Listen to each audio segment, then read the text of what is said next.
অবাক হলেন না? একজন পঞ্চায়েত সমিতির সভাপতি, তিনি বিধায়ক নন, তিনি সাংসদ নন, মেয়র পঞ্চায়েত সমিতির সভাপতি, ভদ্রমহিলার নাম অপর্ণা ভট্টাচার্য, বিধায়কের নাম অমিয়কান্ত ভট্টাচার্য। সেই ভদ্রলোক আলটিমেটলি সেই ভদ্রমহিলা আলটিমেটলি 21 লক্ষ টাকার তেল কিনেছেন। 21 লক্ষ টাকা। 5 বছর পঞ্চায়েত চণ্ডীপুর পঞ্চায়েত সমিতির সভাপতি ছিলেন। তাতে তার তেলের বিল হয়েছে 21 লাখ টাকা। কি বুঝলেন?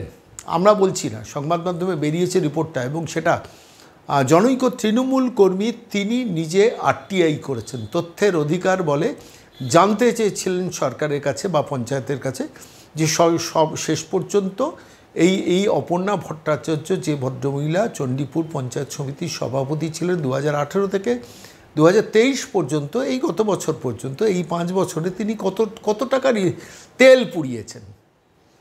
শেষ পর্যন্ত সেই রিপোর্ট, আরটিআই রিপোর্টের উত্তরটা পেয়েছেন। রিপোর্টের উত্তরে তিনি জানতে পেরেছেন 5 বছরে 21 লাখ টাকা। আমরা হিসেব করে দেখছিলাম যে 5 বছরে 21 লাখ টাকা মানে হচ্ছে প্রায় 4 লাখ টাকার কাছাকাছি বছরে।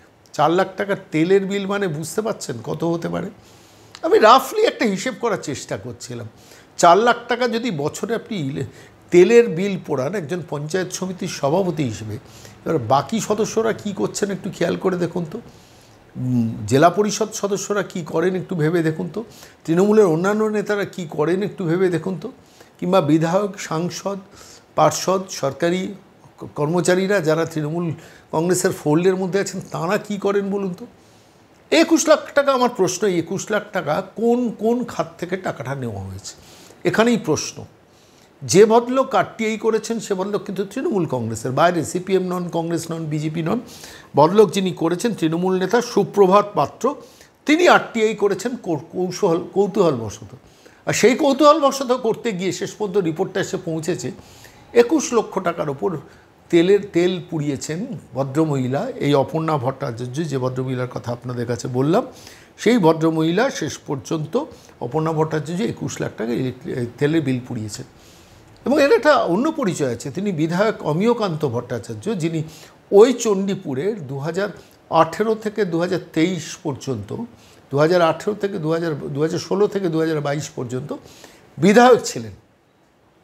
অর্থাৎ এই ভদ্রলোক যিনি 2016 থেকে 2021 পর্যন্ত অমিয়কান্ত ভট্টাচার্য চণ্ডীপুরের বিধায়ক ছিলেন। তাঁর স্ত্রী অপর্ণা ভট্টাচার্য, অমিয়কান্তি ভট্টাচার্যের স্ত্রী, তিনি পঞ্চায়েত সমিতির সভাপতি। সেই সভাপতি 2018 থেকে 2023 ছিলেন। তাহলে টাইম স্প্যানটা একটু খেয়াল করুন। 2016 থেকে 21 বিধায়ক স্বামী, 2023 থেকে 2018 থেকে 2023 স্ত্রী অপর্ণা ভট্টাচার্য, তিনি পঞ্চায়েত সমিতির সভাপতি। এখন অমিয়কান্ত ভট্টাচার্যর পরিচয় কি?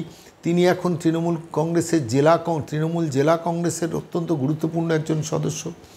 তো শেষ পর্যন্ত একজন তৃণমূল কংগ্রেসের কর্মী খুঁজে বার করলো যে 21 লাখ টাকার তেলের বিল পুড়িয়েছেন একটা পঞ্চায়েত সমিতি।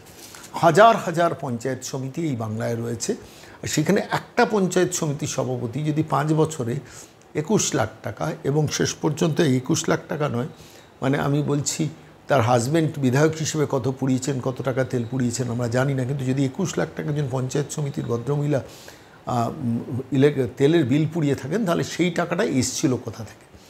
এটা কিন্তু একটা মৌলিক প্রশ্ন। আমি আজকে এই প্রশ্নটা আপনাদের কাছে করছি, এখন কেন্দ্রীয় সরকারের যে প্রকল্পের বিভিন্ন টাকা আসে, নিশ্চিত কোনো না কোনো অ্যাকাউন্ট থেকে টাকাটা এসছে। আমি জানি না যিনি আরটিআই করেছেন সেই আরটিআই পরবর্তী প্রশ্নাবলীগুলো কি চণ্ডীপুরের পঞ্চায়েত বা জেলা শাসকের বা এসডিওর অফিসে করবেন, আমি জানি না সেটা। কিন্তু এইখানে বোঝা যায় যে তৃণমূল কংগ্রেস কী লেভেলের টাকা উড়িয়েছে। এই তথ্য যখন সংবাদ মাধ্যমে বেশ এসছে, যদি সিপিএম, কংগ্রেস, বিজেপি কেউ আরটিআই করে থাকতেন, তৃণমূল নেতারা নয় বলতে পারতেন যে ওটা বিরোধীদের চক্রান্ত, ওইসব তথ্য মিথ্যে। কিন্তু প্রশ্নটা হচ্ছে তৃণমূল কংগ্রেসের নেতাই যখন তথ্যের অধিকার বলে খুঁজে বার করেছেন এই তথ্য, এবার আমার প্রশ্ন, মমতা বন্দ্যোপাধ্যায়, অভিষেক বন্দ্যোপাধ্যায় কি তার শাস্তির ব্যবস্থা করবেন? আমি সন্ময় স্পিক্সে আজকে এই নিয়েই এলাম।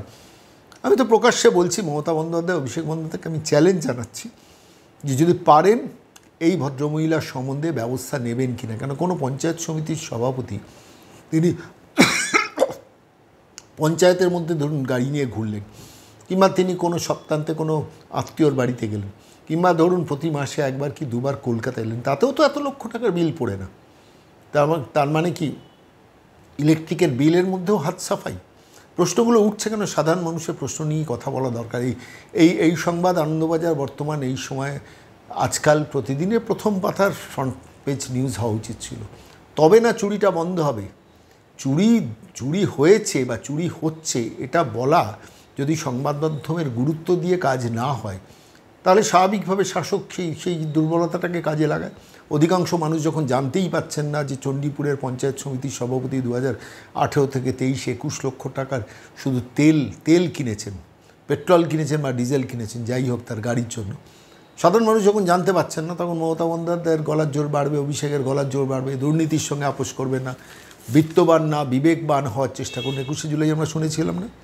আচ্ছা, এই ভদ্র মহিলা যখন রিপোর্টটা বেরোলো 5 বছর ধরে এই 21 লক্ষ টাকা তেল উড়িয়ে দিয়েছেন, তখন এই ভদ্রমহিলার বিরুদ্ধে তৃণমূল কংগ্রেস শাস্তি নেবে, মমতা বন্দ্যোপাধ্যায় শাস্তি দেবেন, অভিষেক বন্দ্যোপাধ্যায় শাস্তি দেবেন, এবং এর কাছ থেকে টাকা সরকার ক্লেম করবে। এই টাকা কোন অ্যাকাউন্ট থেকে গেছে প্রশ্ন করা হবে। এই টাকা যদি কেন্দ্রীয় সরকারি বা রাজ্য সরকারি কোনো প্রকল্পের টাকা থেকেই 21 লাখ টাকা গিয়ে থাকে, তাহলে কি সেই টাকা অমিয়কান্ত ভট্টাচার্য কিংবা অপর্ণা ভট্টাচার্যের কাছ থেকে শেষ পর্যন্ত টাকাটা চেয়ে পাঠানো হবে? আমি জানি না। আমি সংবাদ মাধ্যমে যে রিপোর্টটা বেরিয়েছে আমি তার ভিত্তিতে এই প্রশ্নটা করছি। রাজ্য সরকার তো উচিত পাবলিক মানি 21 লাখ টাকার মধ্যে যদি, আমি বলছি 21 লাখ টাকার মধ্যে যদি 15 লাখ টাকাও বাঁচানো যেত, তাহলে তো গরিবের বাড়ি থেকে, গরিবের ছাদ থেকে, গরিবের কোনো জনকল্যাণকর কাজ হতে পারত।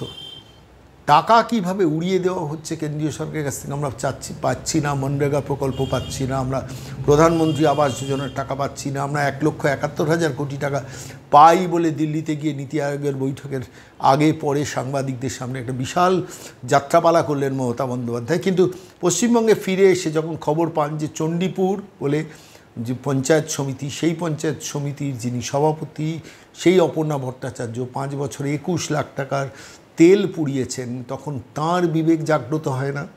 তখন তাঁর মনে হয় না যে দলটা বিত্তবান হয়ে গেছে, এবার বিবেকবান হয়ে ওই অপর্ণা ভট্টাচার্য কিংবা অমিয়কান্তি ভট্টাচার্য তার স্বামী তৃণমূল নেতা, তার কাছ থেকে টাকাটা ফেরত চাই? তবে তো বুঝবো যে আপনি বিবেকবান রাজ্যের মুখ্যমন্ত্রী, তবে তো অভিষেক বন্দ্যোপাধ্যায় বুঝবো আপনি বিবেকবান। করবেন কি? চ্যালেঞ্জটা থাকলো সরাসরি। আমরা সন্ময় স্পিক্স থেকে এই চ্যালেঞ্জটা মমতা অভিষেকের কাছে করলাম এবং বাংলার মানুষকে বলছি, আপনারা ওই 1000 টাকার মোহে অনেকে ভুলে আছেন তো কীভাবে তেল চুরি করে একজন পঞ্চায়েত সমিতি। আমি চুরিই বলবো, তার কারণ 21 লাখ টাকা কোনো বিত্তমান মানুষও তার তেলের জন্য খরচা হয় না। অথচ তৃণমূল করলে, পঞ্চায়েত সমিতির সভাপতি হলে 21 লাখ টাকার তেল পোড়ানো যায়। ভাবতে পারছেন কোন লেভেলের ডাকাতি? আমি আবার শেষকালে বলছি, মমতা অভিষেককে আমরা চ্যালেঞ্জ জানাচ্ছি, অনুগ্রহ করে আপনি এর বিরুদ্ধে এফআইআর করে এই রিপোর্ট যদি সত্যি হয়, তৃণমূল কংগ্রেস নেতার কাছ থেকে এই কপিটা কালেক্ট করুন। করে যদি এই তথ্য সত্যি হয়, তাহলে দয়া করে আমাদের কাছে পাঠান। আমরা প্রশংসা করব যে মমতা অভিষেককে শোকজ করেছেন। শোকজ নয়, মুখে শোকজ নয়, তার শাস্তির ব্যবস্থা করবেন এবং সেই টাকাটা যেটা মনে হবে যুক্তিসঙ্গত, সেই টাকাটা সরকারি ভাড়ারে ফেরত নেওয়ার ব্যবস্থা করুন। আর কোন কোন প্রকল্প থেকে এই তেলের দাম গেছে সেটাও কিন্তু বাংলার মানুষের প্রশ্ন রয়েছে। আমরা নজর রাখছি এদিকে, আমরা খোঁজ নিচ্ছি, আমরা চেষ্টা করছি খবর নিতে, খবর সংগ্রহ করতে, কোন অ্যাকাউন্ট থেকে এই তেলের টাকাটা খরচা করা হয়েছে। কনভেন্সের জন্য 21 লাখ টাকা 5 বছরে কোনো পঞ্চায়েত সমিতির সভাপতির জন্য বরাদ্দ থাকতে পারে না। তার মানে নিশ্চিতভাবে কোনো না কোনো প্রকল্প থেকে টাকাটা সাইফন্ড হয়েছে। আর এই টাকার সাইফন্ড হওয়ার ফলে বাংলার মানুষের এই প্রশ্নের উত্তর পাওয়ার অধিকার আছে, কোন অ্যাকাউন্ট থেকে টাকাটা গেছে।